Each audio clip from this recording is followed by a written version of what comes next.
بسم الله الرحمن الرحيم وما آتاكم الرسول فخذوه وما نهاكم عنه فانتهوا. الحمد لله رب العالمين والصلاة والسلام على سيد الأنبياء والمرسلين وعلى آله وأصحابه أجمعين أما بعد. قال النبي صلى الله عليه وسلم إن شر الناس عند الله منزلة يوم القيامة من تركه الناس اتقاء فحشه وفي روایت اتقاء شره رواہ البخاری. ناظرین، خیر مقدم ہے آپ کا رسول اکرم صلی اللہ علیہ وسلم کے پاکیزہ ارشادات کی اس مجلس میں. ناظرین، دنیا میں ہر طرح کے لوگ رہتے ہیں، مزاج بھی الگ ہوتا ہے، شکل و صورت بھی الگ ہوتی ہے، جسم کا ڈیل ڈول بھی الگ ہوتا ہے، سوچنے کے انداز الگ ہوتے ہیں، اور ہر ایک آدمی کی دلچسپیاں الگ ہوتی ہیں. سب کو اللہ رب العزت ہی نے بنایا ہے اور سب لوگ اپنی شکل و صورت عادات لے کر ہی پیدا ہوتے ہیں، لیکن شریعت یہ چاہتی ہے کہ آدمی اس انداز سے دنیا میں رہے کہ اس کی ذات سے دوسروں کو تکلیف نہ پہنچے، کوشش کرے اپنی ذات سے فائدہ پہنچانے کی، اپنی ذات کو ایسا بنا لے کہ لوگ اس سے ڈرا کریں، اس کا نام آئے تو کانپ جایا کریں، اگر مجلس میں اس کا نام لیا جائے تو بہت سارے لوگوں کے منہ کا مزہ خراب ہو جائے. ایسا نہیں کرنا چاہیے. یہ آدمی اچھا نہیں ہے، بہت برا ہے. جیسے غالب نے کہا کہ کی بات جس سے اس نے شکایت ضرور کی. بعض لوگ ایسے ہوتے ہیں، کی بات جس سے اس نے شکایت ضرور کی. کیوں؟ اس لیے کہ بات کرنے کا انداز ان کا اتنا دل خراش، خراب اور گھٹیا ہے کہ آدمی ان کی بات ڈھنگ سے سن ہی نہیں پاتا. الفاظ کا استعمال بہتر نہیں، کہنے کا ڈھنگ بہتر نہیں، اور تبصرے لوگوں کے بارے میں ان کے اتنے خطرناک ہیں کہ آدمی کے دل کے پار ہو جاتے ہیں.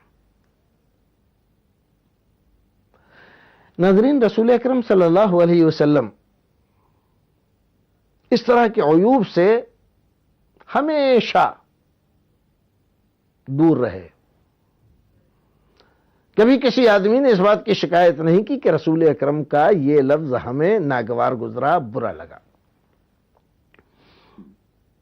چاہے وہ آدمی آپ کے پاس اچھی غرض سے آیا ہو، بری غرض سے آیا ہو، اچھا آدمی ہو، برا آدمی ہو. حضرت عائشہ رضی اللہ تعالی عنہ بیان فرماتی ہیں کہ ایک بار رسول اکرم اپنے کاشانے میں تشریف رکھتے تھے، گھر میں تھے اپنے. اتنے میں کہ آدمی آیا اور اس نے دروازہ کھٹکھٹایا. آپ نے پوچھا کون؟ اس نے بتلایا میں فلاں. آپ نے سنا؟ فرمایا انہو بئس اخو العشیرہ، یہ آدمی اپنے قبیلے کا، اپنی برادری کا بہت خراب آدمی ہے. اور پھر آپ گئے، دروازہ کھولا اور دروازہ کھول کے اس کے سلام کا جواب دیا، اس سے خیر خیریت پوچھی، اس کے حالات معلوم کیے، کیا ہے، کیسے آئے، کیا ضرورت ہوئی. تب کچھ بہت اچھے انداز سے، بہتر موڈ میں، نہایت اچھے الفاظ کے ساتھ دیر تک بات کرتے رہے. پھر وہ آدمی چلا گیا. جب چلا گیا تو حضرت عائشہ رضی اللہ تعالی عنہا نے رسول اکرم صلی اللہ علیہ وسلم کے اس عمل کو بڑا عجیب سا محسوس کیا. آپ سے پوچھا اللہ کے رسول، بات کو سمجھ میں نہیں آئی. آپ نے کہا کیا ہوا؟ کہا کہ جب آپ جا رہے تھے یہاں سے، اس کا نام پوچھ کر گھر سے، تو آپ نے یہ فرمایا تھا کہ یہ آدمی اپنے قبیلے کا بہت برا آدمی ہے. لیکن جب آپ گئے تو اتنے اچھے موڈ میں ہنس ہنس کر اس سے آپ نے بات کی. دونوں میں کہاں میل ہے؟ ایک طرف آپ کہہ رہے ہیں بہت بدترین آدمی ہے اپنے قبیلے کا، دوسری طرف اس کے ساتھ ویوہار ایسا کر رہے ہیں جیسے برسوں کی شناسائی ہے، پیار و محبت ہے، تعلقات بڑے اچھے ہیں، بڑا اچھا آدمی ہے. نبی اکرم صلی اللہ علیہ وسلم نے حضرت عائشہ رضی اللہ تعالی عنہ کی بات سنی، فرمایا متی عاہدتنی فاحشا، عائشہ تمہیں تعجب ہوا؟ تعجب کیوں ہوا؟ کیا کبھی تم نے مجھے فحش گو پایا؟ کسی کو برا بھلا کہتے ہوئے دیکھا؟ کسی کو گالی دیتے ہوئے پایا؟ کسی کو لان تان کرتے ہوئے تم نے سنا؟ متی عاہدتنی فاحشا، کبھی میں بد کلامی کرتا ہوں کیا؟ جب کبھی نہیں کرتا، کسی سے فحش کلامی نہیں کرتا، کسی سے درست کلامی نہیں کرتا، تو اس آدمی سے کیسے کر سکتا تھا میں؟ وہ جو میں نے کہا تھا کہ یہ اپنے قبیلے کا بڑا برا آدمی ہے، یہ حقیقت تھی جو اس کے بارے میں نے تم لوگوں کو بتائی. اور جو کچھ رویہ میں نے اس کے ساتھ اپنایا یہ میرا اخلاق تھا جو میں نے اس کے ساتھ پیش کیا.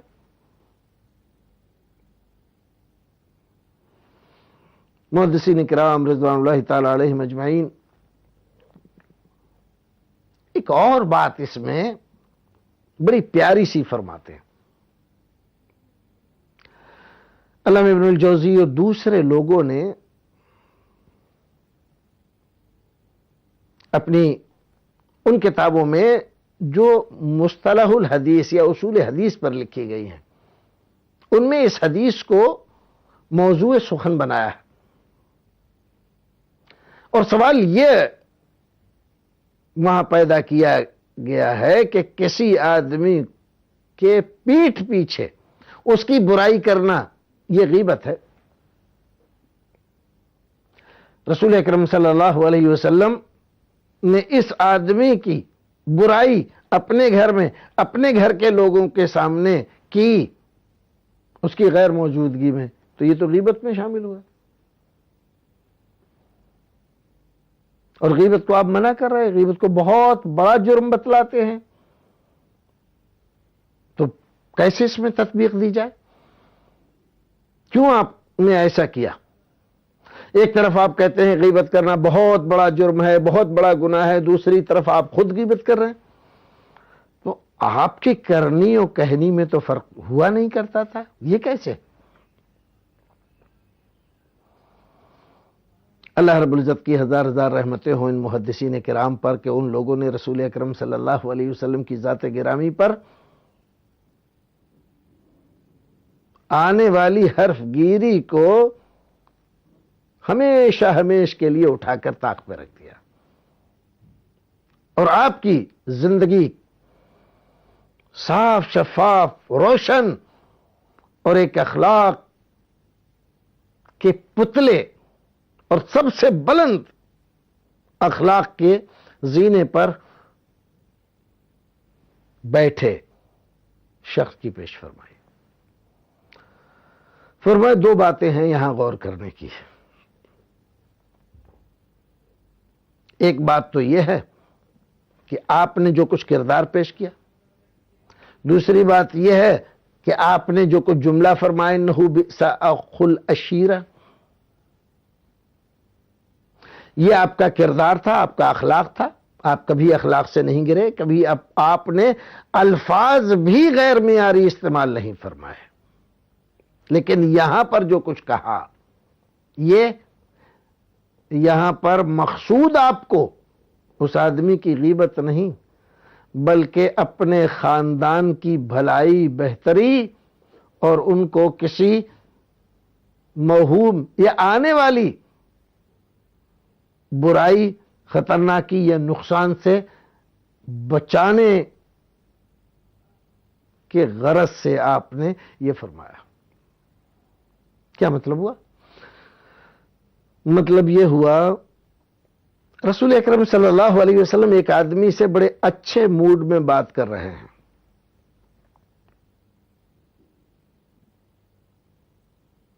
گھر والے کیا سمجھیں گے؟ یہ آدمی ضرور رسول اکرم کا بڑا خاص آدمی ہے. خاص آدمی ہیں، دوست ہے، اتنے پیار بھرے انداز میں ہنس ہنس کر آپ اس سے باتیں کر رہے ہیں، ضرور بڑی اپنائیت ہے دونوں کے درمیان. اب کل کو آپ کی غیر موجودگی میں وہ آدمی گھر پہ آئے تو گھر والوں کا رویہ کیا ہونا چاہیے؟ یہ تو بڑا خاص آدمی ہے، رسول اکرم اس سے بہت ہنس ہنس کر باتیں کر رہے تھے، ضرور اس کے ساتھ رویہ بنسبت دوسرے لوگوں کے اور اچھا اور معیاری ہونا چاہیے.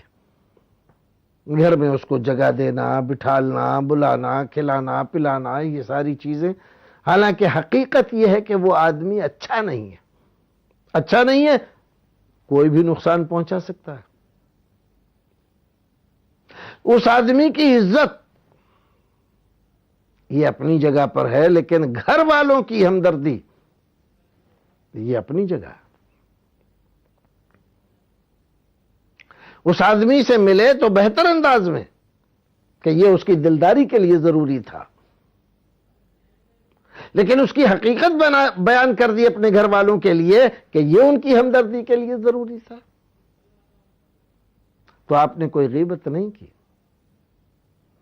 کیونکہ کسی مسلمان کو کسی آنے والے نقصان سے بچا لینا، اس کو غیبت نہیں کہتے، اس کو ہمدردی اور نصیحت کہتے ہیں. یہ خیرخواہی ہے. تو خیرخواہی کا نام کبھی غیبت نہیں رکھا جا سکتا. تو رسول اکرم صلی اللہ علیہ وسلم نے گھر والوں کے ساتھ خیرخواہی اور اس کے ساتھ نرم گفتاری کر کے اخلاق کا بہترین پیغام. یہ ہے رسول اکرم صلی اللہ علیہ وسلم کا طریقہ.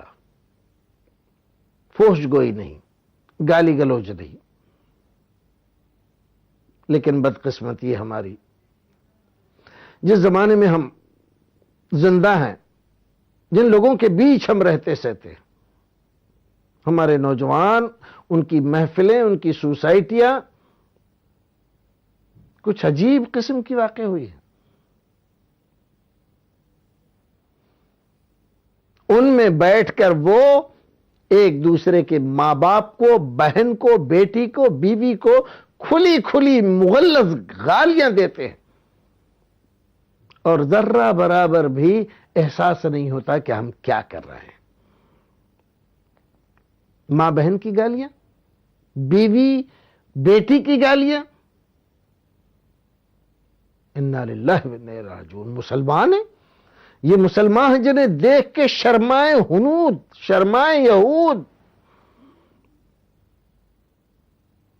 زبان پر تالا نہیں. حالانکہ رسول اکرم صلی اللہ علیہ وسلم نے اپنی ایک حدیث میں ارشاد فرمایا تھا کہ جو آدمی اپنی زبان پر کنٹرول رکھے، اس کو بیجا استعمال نہ کرے اور اپنی شرمگاہ کی حفاظت کرے، میں اس کو ضمانت دیتا ہوں جنت کی. زبان کو محفوظ رکھے، زبان کو غلط استعمال نہ کرے، زبان کو گالیوں کا عادی نہ بنائے. ایسے آدمی کو رسول اکرم جنت کی ضمانت دیتے ہیں. لیکن جس آدمی کا اوڑھنا بچھونا گالیاں ہو گئی ہو، صبح اٹھتا ہے تو اپنی بیوی کو گالیاں دیتا ہے، بچے اٹھ جاتے ہیں بچوں کو گالیاں دیتا ہے، گھر کے مزدوروں کو گالیاں دیتا ہے، باہر نکلتا ہے جن لوگوں کے ساتھ کاروبار ویوہار کرتا ہے ان کو گالیاں دیتا ہے، جو دوسرے لوگ آتے ہیں ان کے ساتھ بھی اسی انداز سے ملتا ہے، اور یار دوستوں میں بیٹھ کر تو بے تکلفی گالیوں سے ظاہر کرتا ہے.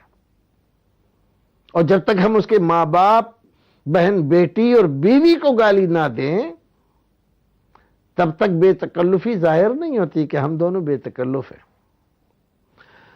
اس سے بھی زیادہ تعجب کی بات، بڑے بزرگ بیٹھے ہوئے ہیں، محلے کے بزرگ، برادری کے بزرگ، علم اور دین کے بزرگ،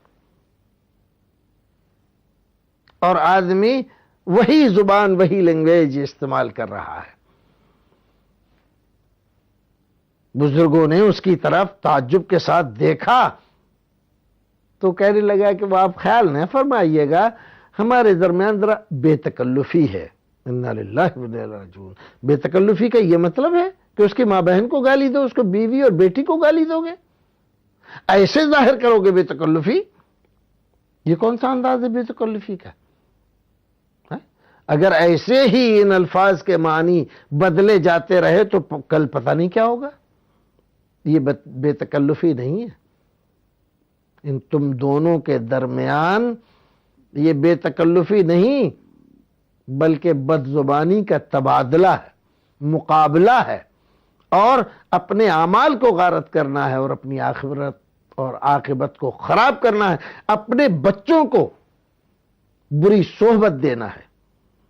جب تم صبح سے شام تک گالی بکتے رہو گے تو تمہارے بچے کیا سوچتے ہو کہ وہ اپنی زبان سے پھول برسائیں گے؟ ان کی زبان سے پھول جھڑیں گے، وہ بھی گالیاں بکیں گے، وہی پھوہڑ گالیاں ماں بہن کی۔ کس نبی کی امت ہے آپ؟ کس نبی سے آپ کا واسطہ ہے؟ کتنے تعجب کی بات ہے۔ نبی سے محبت کا دعویٰ، نبی کی ولادت کی خوشی، نبی کے نام پر مجلسیں، نبی پر درود کے لیے بڑی بڑی ہورڈنگ، گھروں پر تغرے، اور انہی گھروں انہی مجلسوں میں بیٹھ کر اوپر صلاۃ و سلام اور نیچے بیٹھ کر ماں بہن ہو رہی ہے۔ کچھ تو شرم کرو، کیا کر رہے ہو؟ کہاں کر رہے ہو؟ کس نبی کو آپ بدنام کر رہے ہو؟ اس کے ماننے والے ہیں آپ؟ جن لوگوں نے نبی اکرم صلی اللہ علیہ وسلم کو دیکھا، آپ کے دیدار سے مشرف ہوئے اور اپنے سینوں میں آپ کی محبت کو جاگزیں کیا، ان کی سیرتیں تو پڑھ کر دیکھو کبھی۔ ان کی زبان سے کبھی کھوٹا لفظ، ناگوار لفظ کبھی نکلا بھی؟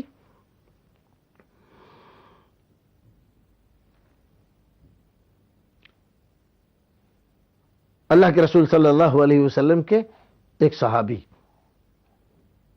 وہ بھی بڑے جلیل القدر صحابی، قبیلہ اسلم کے، رسول اکرم صلی اللہ علیہ وسلم نے ان کو ایک جاگیر عطا فرمائی۔ پاس ہی میں حضرت ابوبکر صدیق رضی اللہ تعالیٰ عنہ کی زمین تھی۔ کھجور کا ایک درخت ایک میڑ پر کھڑا ہوا ہے، ایک ایسی جگہ کھڑا ہوا ہے جس کے بارے میں شک و شبہ ہے۔ حضرت ابوبکر صدیق رضی اللہ تعالیٰ عنہ فرماتے ہیں کہ یہ درخت میرا ہے۔ وہ کہتے ہیں نہیں، آپ کا کیسے ہو گیا؟ میرا ہے۔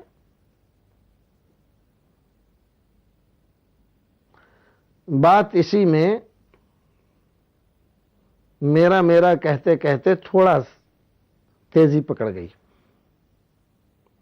حضرت ابوبکر صدیق رضی اللہ تعالیٰ عنہ کی زبان سے ان کی شان میں کوئی ایسا لفظ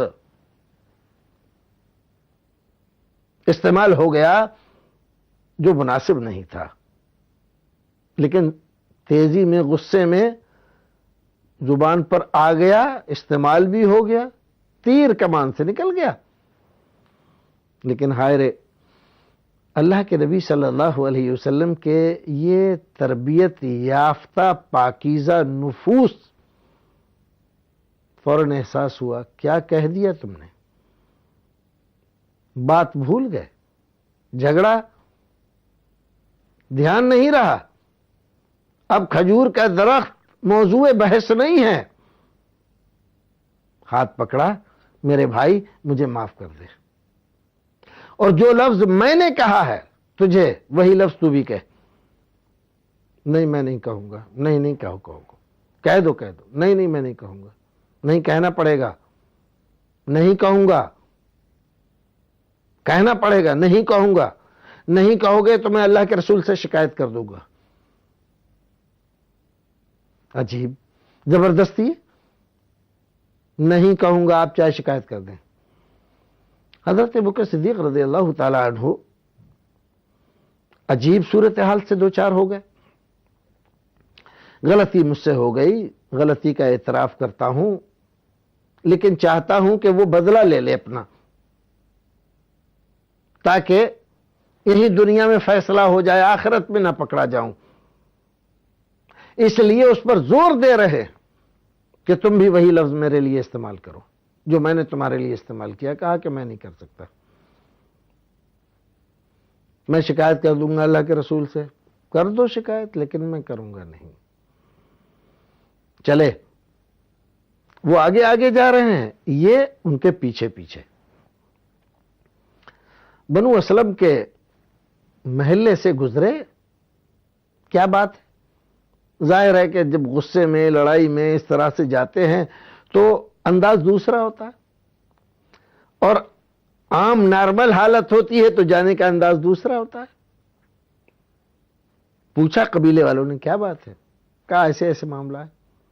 تو کہا عجیب آدمی ہے، خود ہی برا کہا اور اب کہہ رہے ہیں کہ میں شکایت کر دوں گا۔ بھئی کس بات کی شکایت کر دیں گے، یہ تو غلط بات ہے ان کی، ایسا نہیں کرنا چاہیے، یہ ہے وہ ہے۔ اب یہ لوگ بھی ان کے ساتھ ہو گئے، انہوں نے کہا ارے کیا کر رہے ہو، جاؤ جاؤ جاؤ جاؤ جاؤ، میرے ساتھ مت آؤ۔ اگر انہوں نے دیکھ لیا کہ تم سب میری مدد کے لیے آ رہے ہو، اس لیے کہ تم میرے قبیلے کے ہو، تب وہ ناراض ہو جائیں گے۔ ناراض ہو گئے تو اللہ کے رسول ناراض ہو جائیں گے، اور رسول ناراض ہو گئے تو اللہ ناراض ہو جائے گا۔ میں کہیں کا نہیں رہوں گا، اللہ کے واسطے تم سب لوگ چلے جاؤ۔ سبحان اللہ، کیسے لوگ تھے۔ قبیلے کے سارے لوگوں کو واپس کر دیا، کوئی نہیں آئے گا میرے ساتھ۔ ہاں میں جاؤں گا، میں جاؤں گا، جو بھی بات ہوگی دیکھا جائے گا۔ رسول اکرم صلی اللہ علیہ وسلم کی خدمت میں پہنچ گئے حضرت ابوبکر صدیق، اور جا کر شکایت کی، اللہ کے رسول ایسا ایسا معاملہ تھا ہمارے درمیان، ایک کھجور کے درخت کے سلسلے میں تھوڑی سی حجت ہوئی ہمارے درمیان، اور یہ لفظ میری زبان سے نکل گیا، میں اس سے معافی مانگ رہا ہوں اور یہ کہہ رہا ہوں کہ یہ لفظ میرے لیے استعمال کر لے، لیکن یہ مان نہیں رہا۔ اپنی بات سنا دی، جو تھی جیسی تھی اتنی ہی، نہ بڑھائی نہ گھٹائی۔ ان سے پوچھا تم کیا کہتے ہو؟ کہا اللہ کے رسول جو بات میرے بھائی نے بتلائی بات وہی ہے، لیکن یہ کہہ رہے ہیں کہ جو لفظ انہوں نے میرے لیے استعمال کیا میں وہ لفظ ان کے لیے استعمال کروں۔ اللہ کے رسول میں نہیں استعمال کر سکتا۔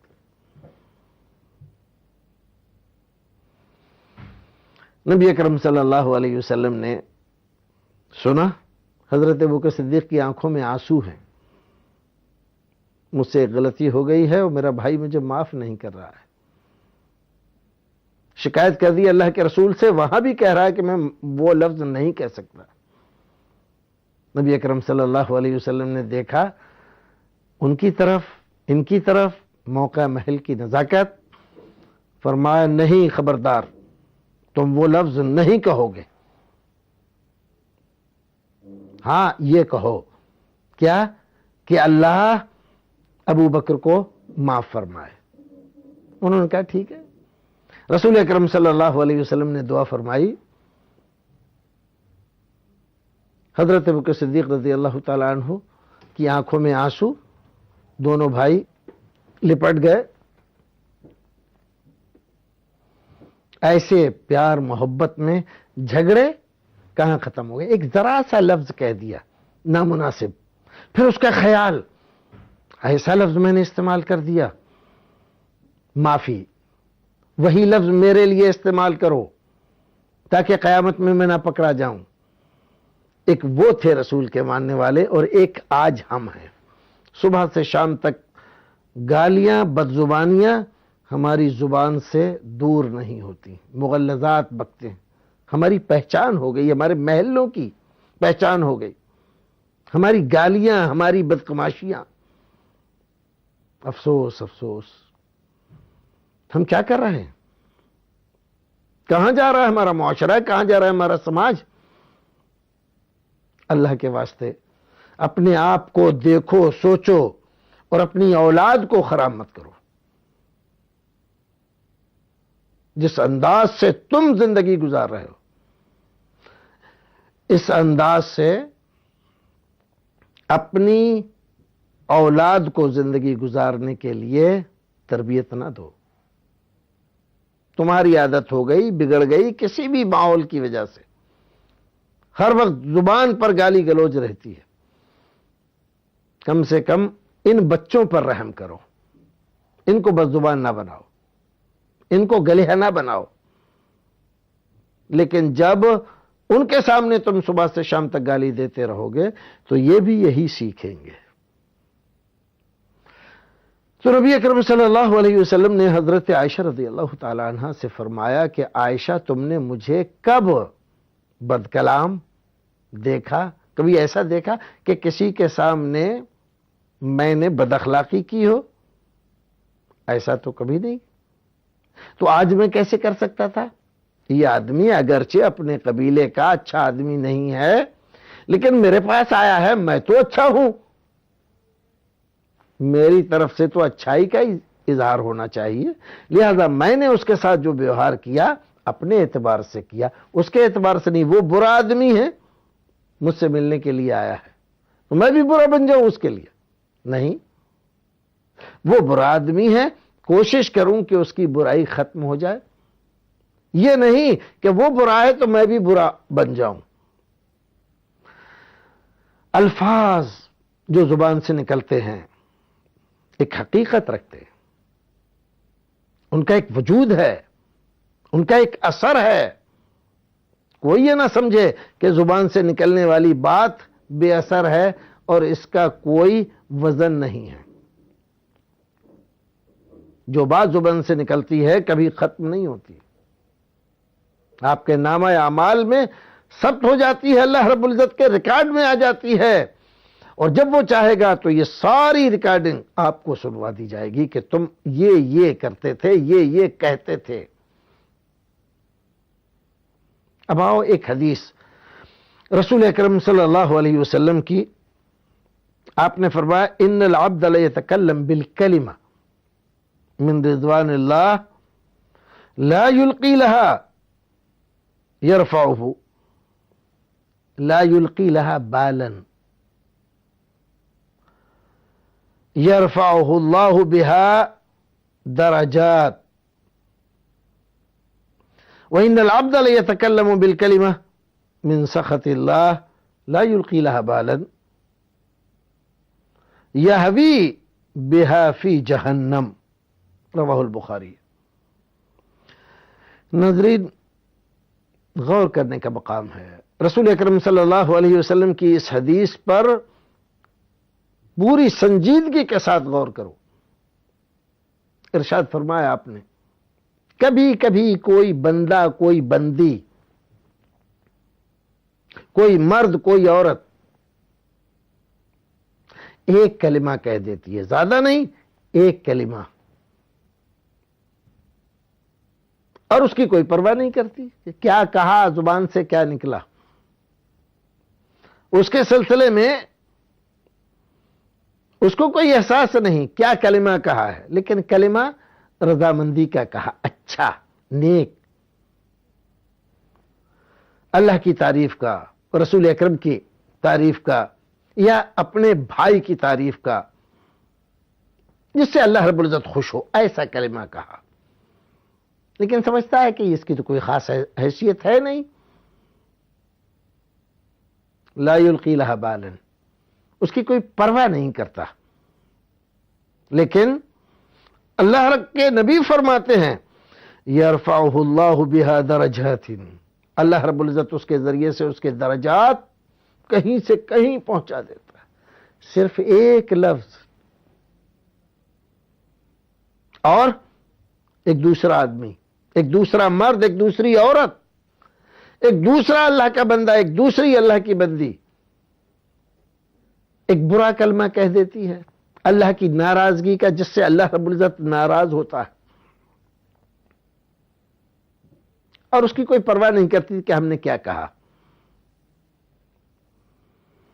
اللہ رب العزت اس ایک کلمے کی وجہ سے اس کو جہنم کے گہرے گھڑوں میں دھکیل دیتا ہے۔ بخاری شریف کی صحیح حدیث، ایک کلمے کی یہ تاثیر کہ اللہ کی رضامندیوں درجات پر فائز ہو جائے اور ایک کلمے کی وجہ سے جہنم میں جھونک دیا جائے۔ یہ کلمہ، ہاں ایک کلمے کی یہ حیثیت ہے۔ ذرا اندازہ تو کرے، ایک آدمی اشہد اللہ الہ الا اللہ اتنا اقرار کرتا، سارے گناہ اس کے معاف ہو گئے اور اللہ رب العزت کی رضامندی اس کو حاصل ہو گئی۔ لیکن ایک آدمی اس کا انکار کرتا ہے، نہیں اور بھی معبود ہے، یہ کام میں دوسروں سے بھی کرا سکتا ہوں، دوسرے بھی کرتے ہیں، ان کے پاس بھی طاقت ہے، قوت ہے۔ ایک آدمی نے یہ کہا عبادت صرف اللہ کے لیے، دوسرے نے کہا نہیں دوسروں کی بھی عبادت کر سکتے ہیں۔ دو لفظ، ایک آدمی صرف اللہ کی عبادت، اس کی وحدانیت کا اقرار کرنے کی وجہ سے جنتوں کے بلند درجات پر فائز، اور دوسرا آدمی جہنم کی گہرائیوں میں گرتا چلا گیا۔ لفظ تو ایک ہی تھا نا، ایک لفظ کفر کا اور ایک لفظ ایمان کا، ایک لفظ رسول اکرم کی تعظیم کا اور ایک لفظ رسول اکرم کی توہین کا۔ لفظ تو ایک ہی ہے لیکن فرق کتنا ہے، ایک سے درجات اور بلندیاں ملتی ہیں اور دوسرے سے جہنم کی گہرائیاں نصیب ہوتی ہیں۔ تو ایک لفظ کو ایک لفظ نہ سمجھو، کبھی بھی اپنی زبان سے نکلنے والے الفاظ کو بے معنی، بیکار اور یوں لاؤبالی پن سے ادھر ادھر کرنے کی کوشش نہ کرو۔ جو بات کہو ذمہ داری سے کہو، مناسب الفاظ میں کہو، خوش اسلوبی سے کہو، اچھے الفاظ کے استعمال کے ساتھ کہو، دوسرے کا خیال رکھو، اپنا خیال رکھو، سماج کا خیال رکھو، اللہ کا خیال رکھو، رسول کا، آپ کی تعلیمات کا خیال رکھو۔ لاؤبالی پن ان معاملات میں، خاص طور سے زبان کے معاملے میں مناسب نہیں ہے۔ ذرا سی دیر میں جنت سے نکال کر جہنم میں جھونک دیا جاتا ہے آدمی۔ بہت کٹھن ہے یہ معاملہ، اس لیے زبان کی احتیاط، پابندی، مناسب الفاظ، اللہ کے لیے کیا لفظ ہم استعمال کریں، رسول اللہ کے لیے کیا الفاظ استعمال کریں، صحابہ کرام کے لیے، تابعین، تبع تابعین، محدثین و مجتہدین کے لیے، امامان دین کے لیے، حسب مراتب القاب، آداب استعمال کر کے ان کے لیے دعائیہ کلمات وغیرہ استعمال کرنا چاہیے۔ یہی ادب اسلامی ہے۔ اس کے برخلاف اس میں الٹ پلٹ کر دینا، اپنی مرضی سے کسی کو جہنم میں کسی کو جنت میں پہنچا دینا، دھکیل دینا، بہت خطرناک معاملہ ہے، بچنا چاہیے۔ کسی کی تکفیر، کسی کی تفسیق یا کسی کو کچھ اور کہنا، یہ بڑی ذمہ داری کی بات ہے۔ کہیں ایسا نہ ہو کہ جس کو زندگی بھر کافر کہہ رہے ہو وہ تو کافر نہ ہو اور تم اس کو کافر کہتے کہتے، کیونکہ غیر کافر کو کافر کہنے سے آدمی خود کافر ہو جاتا ہے، کہیں تم کفر میں گرفتار نہ ہو جاؤ۔ بچو، ایسے الفاظ استعمال نہ کرو۔ پروردگار ہمیں اور آپ کو نیک عمل کرنے کی توفیق عطا فرمائے، ہماری زبانوں کی اصلاح فرمائے، ہماری مجلسوں اور محفلوں کی اصلاح فرمائے پروردگار، اور ہمارے سماج اور ہمارے گھر کی اصلاح فرمائے پروردگار، ہمارے نیک اعمال کو شرف قبولیت سے نوازے اور برائیوں سے بچائے۔ وآخر دعوانا ان الحمد للہ رب العالمین۔ وما آتاكم الرسول فخذوه وما نهاكم عنه فانتهوا